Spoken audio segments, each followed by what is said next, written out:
Welcome to my new channel, Swoley Cannoli, where we're all about playing games and getting gains. Today's episode of Joystick Judgment, we are talking about Solar Ash from Heart Machine, which released back in 2021.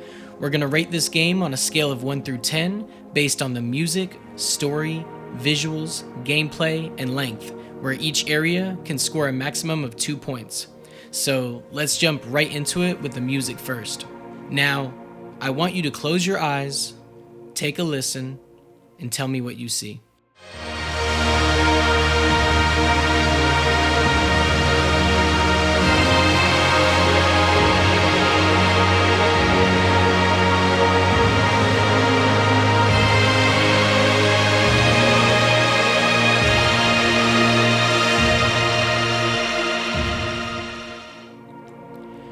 I see a hero traveling on a spaceship at light speed, searching for a rare glimpse of hope in a hostile galaxy. I really love the sense of importance and danger that you could feel in the soundtrack. I think it also gives me that futuristic feeling, like whatever adventure I'm about to go on is way beyond our time, where there are technologies beyond our comprehension and horrors we haven't yet faced.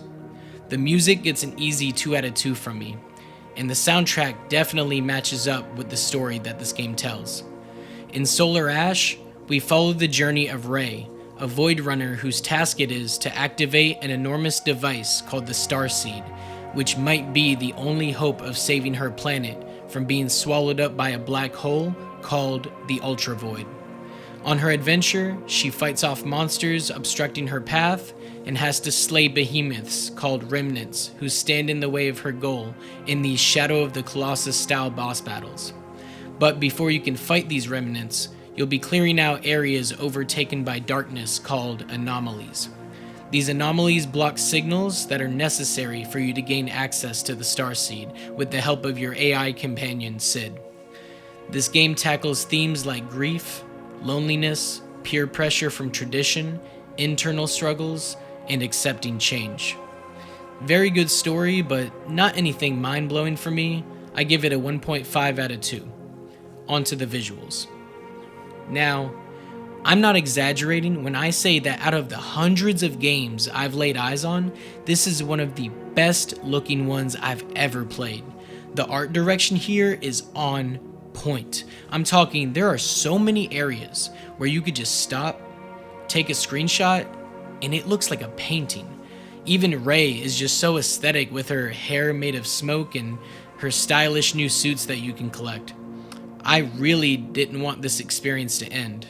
Not just because it was fun to play, but I just didn't want to stop looking at this game. The cyan cotton candy-esque cloud landscapes you get to skate on, the emerald green waterfalls that look welcoming until you learn that they can kill you, the crumbling buildings of perished civilizations overrun with gigantic colorful mushrooms, the flowing lava that you'll need to leap over, and the ever-present view of your home planet off in the distance, beginning to show cracks from the threat posed by the Ultra Void. I made sure this game was drawn out for me by hitting 100% completion on this one. The visuals here are a 2 out of 2 for me. And with how fun the gameplay was, hitting 100% was an absolute joy.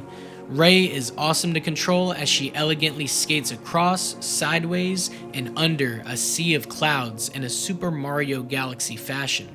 You get to jump, do flips, hit speed boosts, and even use a grapple where you can access hard to reach areas with a slow down time button that helps you with your aiming. The regular enemies weren't very challenging since there's plenty of health pickups around.